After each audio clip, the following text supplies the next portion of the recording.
Assalamualaikum warahmatullahi wabarakatuh. Suara saya sudah diterima dengan baik ya? Alhamdulillah. Alhamdulillahirrabbilalamin. La haula wala quwata illa billah. Asyhadu an la ilaha illallah wahdahu la syarikalah wa asyhadu anna Muhammadan abduhu wa rasuluh. Alhamdulillah, segala puji hanya milik Allah. Semoga siapapun yang hadir di majelis online ini, yang hari ini mungkin dalam keadaan hati yang sumpek, Allah lapangkan hatinya. Yang mungkin hari ini masih sedang menghadapi masalah, Allah mudahkan jalan keluarnya. Dan semoga hari ini di mana ada keluhan apapun yang dirasakan, insya Allah semoga pertemuan hari ini menjadi jalan waktu kita menjadi berkah di sisi Allah ya. Mari kita sama-sama luruskan kembali niat kita bahwa semata-mata ini hanya sebuah manifestasi dari kehambaan kita. Jadi ini insya Allah ketika semua aktivitas kita adalah wujud dari pengabdian kita kepada Allah, kita selamanya tidak akan pernah kehilangan pahala ibadah kita. Di mana memang ibadah itu adalah tujuan utama Allah menciptakan kita. Allah menciptakan kita tidak untuk apa-apa kecuali hanya untuk beribadah. Maka itu yang harus senantiasa sama-sama kita luruskan, sama-sama kita perbaharui, karena memang niat itu ada di dalam hati, sementara hati itu yang memang karakternya sangat mudah terbolak-balik, sampai memang Allah menuntunkan sebuah doa ya, yang muqallibul qulub sabit qalbi ala din.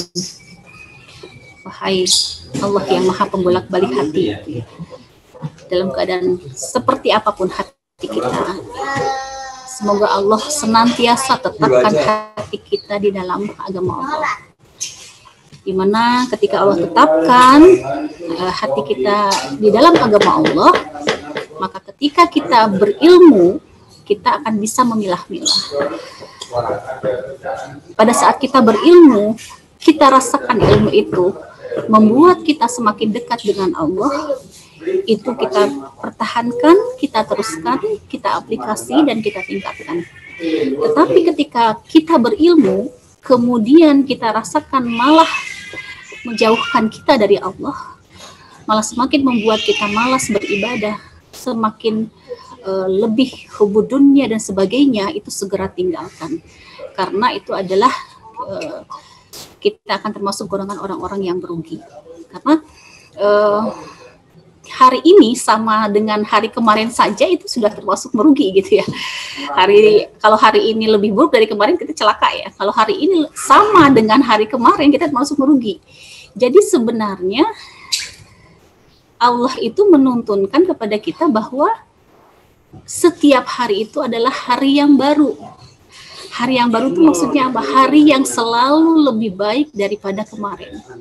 Nah, ketika kita azamkan di dalam hati ya bahwa hari ini bismillah ketika bangun tidur, seperti yang kemarin sudah kita diskusikan, jaga emosi, kita dalam keadaan positif, jangan lupa tersenyum, jangan lupa bersyukur, itu yang akan menghadirkan suplai energi sepanjang hari kita untuk selalu positif dan menjaga etos kerja kita untuk selalu dalam kondisi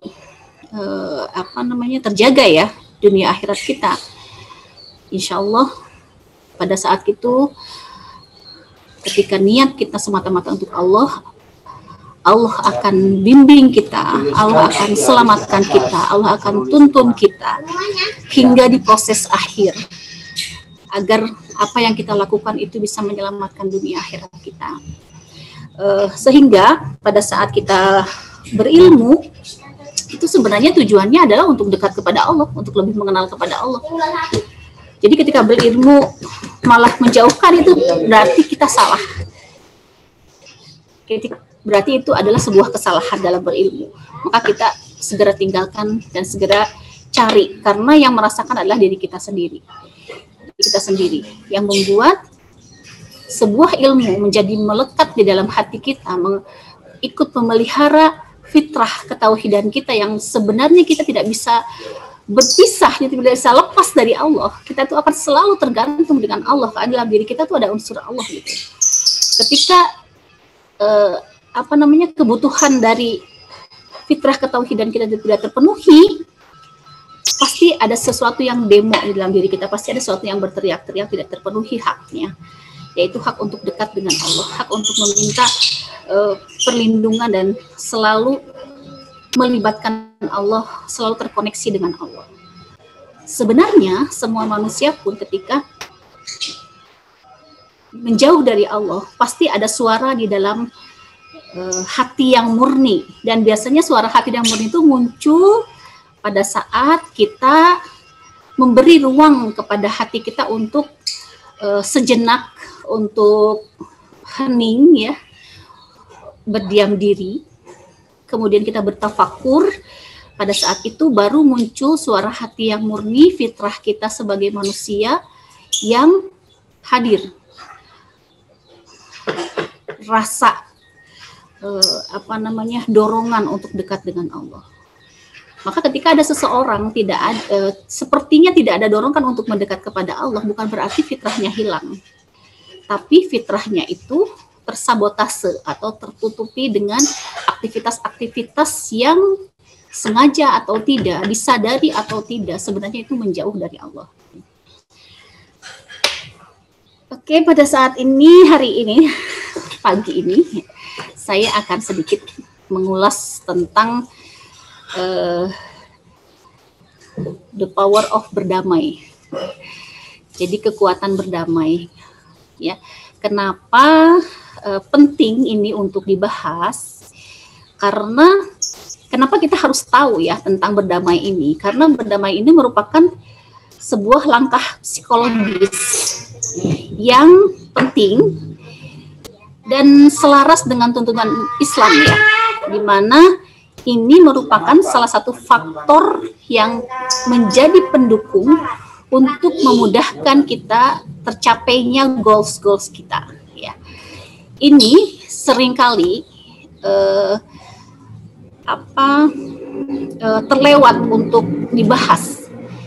Padahal sejatinya ketika kita paham tentang kekuatan pada saat hati kita bisa berdamai dengan keadaan, justru pada saat itu kita bisa menerima segala kejadian atau segala apapun yang kita hadapi. Kemudian pada saat menerima, lahirlah ketenangan, maka pikiran yang jernih itu untuk mencari solusi yang sebelumnya kita diagnosa dulu ya, seperti kemarin itu biasanya hadir pada saat hati kita, pikiran kita, dan jiwa kita dalam keadaan tenang. Nah, kita tidak akan bisa tenang kalau kita tidak punya skill untuk berdamai dengan keadaan. Nah, makanya berdamai itu merupakan sesuatu yang sangat penting ya. Diawali dari berdamai ini, ya kita akan bisa pada akhirnya merespon segala kejadian yang ada di hadapan kita. Kenapa respon ini menjadi sesuatu yang penting ya? Karena perlu diketahui bahwa di ilmu psikologi ya, psikolog, psikiater atau terapis memberikan terapi ya kepada, termasuk saya ya, memberikan terapi kepada klien-klien saya.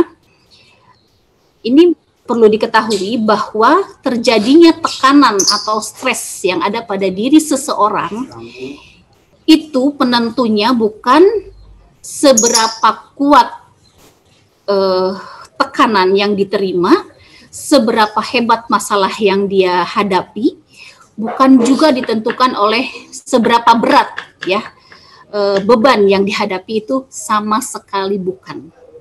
yang membuat seseorang stres sampai pada akhirnya ke fase stres akut kemudian depresi, ya, itu adalah faktor utama penyebabnya adalah respon internal yang salah. Nah, jadi itu selaras banget gitu, selaras banget dengan informasi yang Allah berikan dalam Al-Quran bahwa la yukallifullahu nafsan illa usaha, bahwa Allah itu akan kasih masalah itu pasti sesuai dengan kapasitas kita, sudah terukur, tidak akan ketuker, pasti itu yang bisa kita atasi saja, yang kita tahu jalan keluarnya apa. Artinya apa? Allah itu hanya menguji kita dengan masalah yang mudah saja. Tapi kenapa pada akhirnya diterima? Orang-orang merasa kesulitan, sampai stres, sampai depresi, apalagi sekarang tingkat stressing dan depresi ya di masa pandemi itu sampai meningkat 80% daripada sebelumnya. Kenapa bisa seperti itu? Nah, itulah diawali dari kita tidak memiliki kekuatan untuk berdamai. Nah, jadi akhirnya sepakat ya bahwa penting kita untuk bisa berdamai. Kenapa? Karena sebenarnya senang susah itu sebenarnya itu hanya permainan pikiran. Itu sebenarnya hanya ada di zona pikiran kita. Coba aja kita bayangin deh. Misalnya sekarang lagi kumpul ya, kumpul ketawa-ketawa gitu ya. Ada sesuatu yang menyenangkan kemudian dibahas atau gojok-gojokan gitu ya. Biasa kan sama teman-teman gitu ya. Akhirnya semua ketawa. Tiba-tiba teringat, aduh, besok ada kerjaan ini, deadline-nya besok. Sekarang belum apa-apa. Nah, seketika itu pikiran berubah, langsung raut wajah kita, langsung suasana hati kita langsung berubah. Yang tadinya senang jadi susah. Yang tadinya ketawa jadi cemberut. Yang tadinya ketawa jadi karena teringat ya. Teringat bahwa ada sebuah beban besok yang harus diselesaikan yang. Nah, jadi seketika itu bisa berubah ya. Karena apa? Karena muncul di pikiran kita sesuatu yang mengganggu suasana hati kita. Jadi sebenarnya, makanya saya ya sebagai seorang hipnoterapis, itu pekerjaan saya salah satunya adalah merubah persepsi orang terhadap sesuatu. Nanti ya, sebentar ya. Semuanya udah kerjain, nggak ada sisanya. Maaf ya. Si adik kecil. Jadi itu hanya permainan pikiran aja. Loh, kok bisa begitu? Karena sekali lagi kita sebagai orang yang beriman, yang percaya bahwa hidup ini ada yang mengatur, takdir Allah juga sudah tercatat, ya. Dan yang mengatur itu adalah bukan sembarangan. Yang mengatur itu adalah Dia yang memiliki sifat maha sempurna dari segalanya. Tidak akan mungkin kejadian segala sesuatu terjadi kepada kita kecuali ada hikmah kebaikan dan pembelajaran yang bisa kita ambil. Kecuali adalah untuk kebaikan kita. Nah, makanya sebagai orang yang beriman, penting untuk kita melatih diri menghadapi kondisi-kondisi di mana walaupun secara mata zahir ya itu terlihatnya adalah sebuah keburukan. Nah, itu bedanya ya, bedanya orang yang beriman dengan bukan orang yang beriman. Di sini bedanya. Kalau bukan orang beriman, mengukur segala sesuatunya dengan ukuran logika. Logika itu adalah sesuatu yang hanya mampu diindrai saja, hanya bisa diindrai. Diindrai itu maksudnya ditangkap oleh panca indera, maksudnya gitu. Yang terlihat, terdengar, dialami, ya. Untuk orang yang bukan beriman, memandang sesuatu, menilai sesuatu dengan standar logikanya. Sehingga kenapa pada akhirnya gampang sekali stres ya, karena kekuatan logika itu wilayah kerjanya itu sangat terbatas sekali, hanya sekitar 20% dari seluruh diri kita. Tetapi kalau orang beriman mengukur segala sesuatu adalah dengan keimanan. Maksudnya apa dengan keimanan? Maksudnya adalah seperti yang pernah saya bilang, itu adalah standar manusia yang mempunyai pribadi yang selesai, yaitu hidupnya itu merasa dalam skenario Allah. Maka ketika menghadapi apapun, yang pertama kali respon yang muncul di dalam pikirannya itu adalah ke Allah dulu sebelum kepada yang lainnya. Nah, karena ke Allah dulu sebelum kepada yang lainnya, maka segala sesuatu yang terlihat oleh pandangan zahirnya itu bukan jadikan standar. Gitu. Akhirnya respon yang muncul itu seperti misalnya bayangkan gelas aqua ya, ada gelas aqua, kemudian kita tetesi tinta. Apa yang terjadi dengan air di dalamnya? Berubah warna tidak? Halo? Soalnya saya masih kedengaran kan? Oh ya, ada gelas, ada air ya di gelas ya, di gelas. Kemudian ditetesi tinta, airnya berubah enggak? Berubah ya, berubah warna. Nah, kemudian sekarang tinta itu danau. Air danau itu kira-kira berubah enggak? Tetap kan beningnya kan?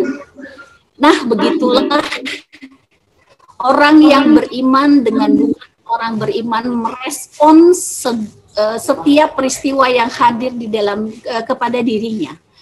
Orang yang bukan beriman karena hatinya sempit, karena dia bekerja di dalam wilayah yang sempit yaitu logikanya, maka dia akan sangat mudah tertangkap oleh indranya saja.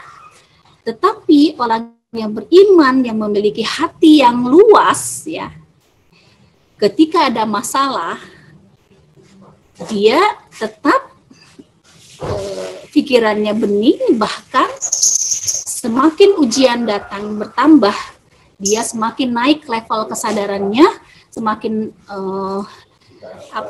meningkat posisi dirinya menjadi level yang pada akhirnya dengan perjalanannya waktu menjadi manusia yang dengan pribadi yang selesai, yaitu manusia di versi terbaiknya. Dan ketika dia ada di versi terbaiknya, bagaimana ciri-cirinya? Ya, ciri-cirinya adalah dia menjadi bisa bermanfaat untuk dirinya sendiri, menjadi khairun nas, sebaik-baik manusia. Bermanfaat untuk dirinya sendiri, bermanfaat untuk sesama, bermanfaat untuk alam semesta, yaitu menjadi rahmatan lil alamin. Jadi hidupnya itu di dunia di setting oleh Allah menjadi rahmatan lil alamin, menjadi hidup yang menghidupi kehidupan. Seperti itu. Nah, kemudian sekarang permasalahannya bagaimana cara yang mudah pada saat pikiran kita, bagaimana cara yang mudah untuk berdamai itu tadi, ya, agar kita tidak terhindar dari stres. Cara yang paling mudah yaitu ketika kita menghadapi sesuatu yang tidak menyenangkan, kita untuk bisa berdamai itu adalah kita menerima, ya, terima apapun yang terjadi di dalam kehidupan kita. Karena saya klasifikasikan menjadi 3 masalah dari klien-klien yang datang ke rumah untuk meminta diterapi. Kemudian memang dari dasar ilmu psikologi yang selaras dengan Islam itu adalah dari sekian banyak diklasifikasikan 3 faktor utama yang membuat seseorang stres itu adalah cuma 3. Yang pertama adalah menyesali masa lalu, tidak menerima masa kini, dan khawatir dengan masa yang akan datang. Jadi dari sekian permasalahan yang ada, itu klasifikasi besarnya itu adalah hanya 3 itu. Menyesali masa lalu, tidak menerima saat ini, masa sekarang, dan khawatir dengan masa lalu. Nah, karena kita pun semuanya manusia biasa yang berpotensi juga untuk seperti itu. Coba aja ingat ini. Kadang masalahnya sudah terjadi beberapa tahun yang lalu, ya. Karena emosinya masih kita rasa sampai sekarang, maka ketika teringat, kita masih sebel dengan orangnya, kita tiba-tiba jadi mood kita jadi berubah, kita jadi pengen marah-marah dan sebagainya. Itu tandanya apa? Itu adalah ciri-ciri orang yang menyesali masa lalu, belum berdamai dengan masa lalu. Itu kebanyakan juga dirasakan oleh kita semuanya. Dan juga pada saat ini kan ada yang kondisinya peristiwanya ada yang menyenangkan, ada yang tidak menyenangkan, ya. Ketika tidak menyenangkan, kemudian kita akhirnya bisa berubah, ya, kondisi emosional kita, itu tandanya pada saat itu kita tidak menerima. Nah, ya. Jadi satu poin yang untuk bisa berdamai dengan hati, yaitu terima bahwa segala apa yang sudah terjadi itu sudah terjadi dengan izin Allah. Dan segala terjadi dengan izin Allah, maka Allah itu sudah menuntunkan untuk kul innalillahi wa inna ilaihi rajiun. Yaitu kembali kepada Allah dulu sebelum kepada yang lainnya. Nah, ketika direspon dengan lapang dada bahwa ini adalah sudah terukur, Allah tidak akan mungkin zalim, Allah pasti akan memberikan ujian dan masalah pasti sesuai dengan kapasitas aku malah semakin semangat, Allah percaya sama aku, masalah ini pasti akan bisa aku atasi karena Allah pasti akan sesuai dengan janjinya. Justru ketika sesuatu yang tidak menyenangkan datang untuk seorang beriman, justru akan menjadi sebuah tantangan dan akan menjadi sebuah semangat dan etos kerja tersendiri pada saat menghadapi tantangan. Berbeda dengan orang yang tidak beriman, karena diukurnya oleh logika itu tadi, dia langsung lemes. Aduh, kok gini sih, padahal aku udah berusaha loh. Kok gini sih, males, akhirnya jadi males ketemu orang, males jadi jutek, jadi segala macam gitu. Nah, seperti itu kalau orang yang tidak beriman. Nah, karena itu untuk berdamai itu awalnya itu adalah menerima, ya. Untuk kegiatan yang memudahkan pikiran itu menyatu dengan hati dan perasaan kita, itu mudahnya itu adalah tangan, ya, tangan kita disimpan di dada sebelah kiri kita, di area jantung, ya, area jantung di sebelah kiri kita atau di tengah-tengah ini. Ini adalah memudahkan. Coba semuanya ikutin. Tangan kanannya disimpan di dada, matanya dipejamkan. Kemudian nafasnya diatur. Nah, ini adalah aktivitas untuk menyatukan pikiran dengan perasaan kita. Pada saat kita dihadapkan dengan permasalahan yang sangat menguji kesabaran kita, sangat menguras energi kita, segeralah melakukan aktivitas untuk menyambungkan pikiran dengan perasaan, bangun semua aspek-aspek yang bisa membawa kita kepada menerima, ya. Nah, ketika ada masalah kita digenggam, ya, misalnya ini kertas saja, ya, kertas digenggam, ya, masalah ini semakin digenggam, ini semakin kuat dan semakin menginternal di dalam diri kita, semakin melekat. Tapi ketika masalah ini dipasrahkan, ya, dipasrahkan kepada Allah, ya, kita sampaikan kepada diri kita kayak seperti tadi itu, ya. Ya Allah, aku ikhlas, aku pasrah. Aku ikhlas, aku pasrah, ya Allah. Karena kadang-kadang kan pasrah dan ikhlas itu tidak serta-merta datang seketika itu. Untuk menjadikan sebuah pola, akhirnya menjadi karakter, timbul spontanitas itu adalah butuh repetisi, butuh latihan dulu. Nah, untuk latihan awal adalah dengan cara seperti itu, ya, menyimpan di dada untuk memudahkan prosesnya. Ini untuk memudahkan prosesnya, disimpan di dada. Nah, kemudian ini sampaikan, ya Allah, kalau ini memang kehendak-Mu, aku terima, ya Allah. Aku ikhlas, aku pasrah. Terus sampaikan kepada diri, komunikasi, aku ikhlas, aku pasrah. Nah, setiap bilang aku ikhlas, aku pasrah, ini genggaman ini lama-lama terbuka, lepas, akhirnya masalah lepas. Nah, seperti itu. Masalah lepas, berpasrah pada Allah, akhirnya Allah yang terlibat untuk memudahkan permasalahan kita. Disitulah datangnya amazing, disitulah datangnya sesuatu yang magic di dalam diri kita ketika kita sudah benar-benar murni berpasrah kepada Allah menghadapi permasalahan atau kejadian yang memang sudah terjadi di hadapan kita. Karena memang orang yang beriman kan salah satunya percaya pada takdir ya, kita sudah terjadi itu namanya takdir gitu. Ya sudah, akhirnya bisa menerima.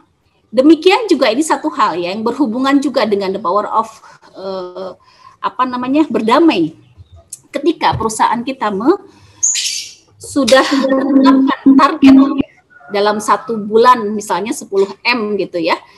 Kemudian walaupun di masa pandemi seperti ini ya, kita tetap melakukan marketing, tidak dengan marketing yang rasa dunia, bukan dengan marketing dengan kekuatan logika. Karena kekuatan logika pasti di dalam diri kita ada suara-suara, aduh kayak gini, zaman kayak gini semua orang cuma butuh makan, vitamin, masker, mana ada orang yang mau beli rumah kayak gini. Suara-suara yang membawa kita kepada pesimis itu biasanya muncul tanpa sadar dengan sendirinya, itu seperti itu. Nah, bagaimana agar kita bisa tetap optimis, kata-kata kita, penampilan kita, performance kita tetap terjaga ya, untuk bisa menghadapi klien agar bisa closing dengan baik, itu jangan di area logika kita, tapi di area keyakinan. Nah, keyakinan itu adalah gerbang yang membuka bawah sadar sehingga belief yang ada di dalam diri kita, kita bicara dengan belief dan bicara dengan tidak belief, pasti kualitas bicara kita akan berbeda. Nah, ketika itu kita bicara dengan belief terhadap produk knowledge-nya, belief terhadap sistem kita, belief terhadap kelebihan-kelebihan yang kita miliki, belief bahwa kita ini melakukan aktivitas-aktivitas yang insya Allah mengundang ridhonya Allah gitu ya. Karena kondisi-kondisi zona spiritual kita tetap perhatikan di perusahaan ini, itu insya Allah akan mengundang keberkahan dan ridho Allah, itu yang akan memudahkan. Itu akan harus tanamkan belief di dalam hati. Ketika belief sudah tertanam, maka kualitas bicara kita akan berbeda, akan dalam, akan kuat, dan akan menghunjam ke dalam dada sehingga closingnya itu sampai. Karena apa? Karena kata-kata kita sudah mengandung energi dari Allah juga yang sudah kita melibatkan Allah. Ya, datanglah kepada Allah, maka Allah akan datanglah kepada Allah dengan segala kerendahan kita gitu ya, maka Allah akan datang dengan segala kekuasaannya kepada kita. Ya mungkin seperti itu ya hari ini ya, semoga bisa dipahami ya teman-teman. Jadi ketika ada suara-suara yang membawa kita kepada pesimis, nah itu harus langsung cancel dengan ucapan istighfar, langsung cancel dengan mengembalikan segalanya kepada Allah. Karena kondisi atau krisis apa itu adalah hanya dunia kita manusia. Di hadapan Allah semuanya tidak ada yang tidak mungkin. Di hadapan Allah semuanya apapun Allah bisa lakukan.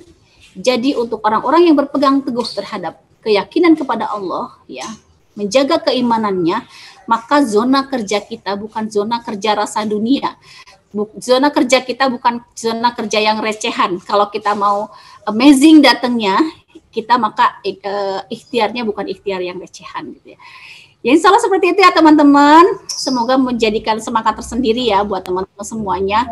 Dan semoga pembicaraan kita hari ini akan menjadikan mengundang keberkahan Allah, membuat kita semakin dekat sama Allah, semakin yakin sama Allah, dan semakin bisa merasakan ya. Karena orang yang bahagia dan tidak bahagia itu sebenarnya karena melihat kebaikan Allah, maka dia bisa mengapresiasi gitu loh. Kalau seandainya bagaimana orang bisa mengapresiasi kebaikan Allah, kita melihat kebaikannya pun tidak gitu. Maka kalau orang yang beriman tuh yang terlihat adalah hanya kebaikan-kebaikannya saja. Dipertemukan dengan orang-orang yang baik, diberikan sistem yang baik, dalam komunitas yang baik, mendapat insight yang baik, memakai baju yang terbaik, semuanya yang baik-baik yang terlihat. Maka dia tidak ada ruang dalam dirinya untuk hal yang buruk.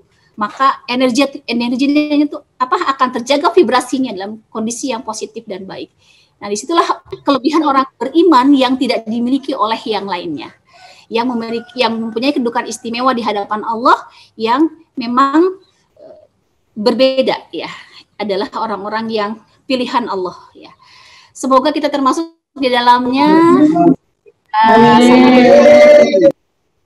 Semoga proses interaksi kita dipertemukan Allah di dalam perusahaan jagat ini adalah menjadikan sebuah jalan ya, untuk semakin hadir ya kesadaran diri kita bahwa kita adalah seorang hamba, kita kembali pada Allah dan selalu melibatkan Allah di dalam setiap aktivitas apapun, sehingga pertolongan Allah ya, pertolongan Allah datang seperti derasnya air hujan kepada kita semuanya. Ini seperti itu untuk hari ini. Sampai ketemu lagi pekan depan ya. Tetap semangat, tetap senyum, tetap bahagia, dan tetap menjaga energi dan vibrasinya dalam vibrasi yang terbaik selamanya. Assalamualaikum warahmatullahi wabarakatuh.